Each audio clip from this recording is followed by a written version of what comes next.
မတိုင်ပင်လေးကိုဖွင့်ဝင်းအမရပူရာဆိုတာလေးကိုနှိပ်ပြီးတော့ရင် okay လို့ပေးပါပုံမှန်တိုင်းလေးပဲလက်တင်ကာကြီးဆိုရင်ယူရိုက်ပါမယ်ဒီတိုင်းလေးလေ့ကျင့်မယ်နော်ကွက်လက်ဆိုရင် space ခါဝေးဆိုရင် c သူပြထားတယ်သူပြထားတဲ့အတိုင်းလေးတစ်ခေါက်ကြည့်ရိုက်မယ်ဓာတ်ငယ်ဆိုရင် k ဝင်လေး k ဝင်ကအင်္ဂလိပ်စာတော့လေ့ကျင့်ခဲ့ပြီ shift ရဲ့ကဏ္ဍ shift ကလေးရယ်ပြီးတော့ရင်ကာကြီး shift c 9i ငါးလုံးရသွားပြီအဲ့တော့ငါးလုံးထိရောက်သွားပြီဆိုရင် back space key လေးနဲ့ဖြတ်လိုက်နောက်တစ်ခေါက်ပြန်ရိုက်မယ်ကာကြီးခါဝေးဓာတ်ငယ်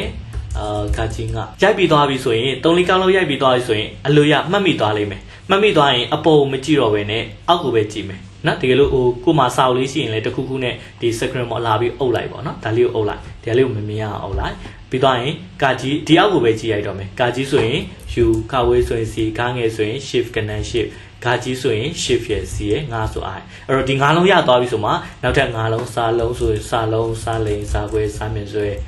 ညဒီလိုပုံစံမျိုးလေးရိုက်ပေးမယ်နော်စာလုံးစာလိန်စာခွဲဆိုရင် shift set စာမြင်ဆွဲဆိုရင်စာလုံးက b ရပင်က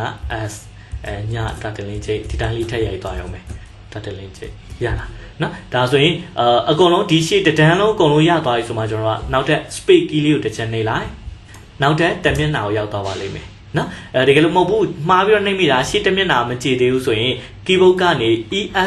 ESC ဆိုတဲ့ key လေးဒီ key လေးနော် escape key လေးကိုနှိပ်လိုက်ဒါလေးကိုနှိပ်လိုက်ရင်ပြန်ထွက်သွားလိမ့်မယ်ဒါလေးကိုနှိပ်လိုက်ရင်ဒီနေရာလေးပြန်ရောက်သွားလိမ့်မယ်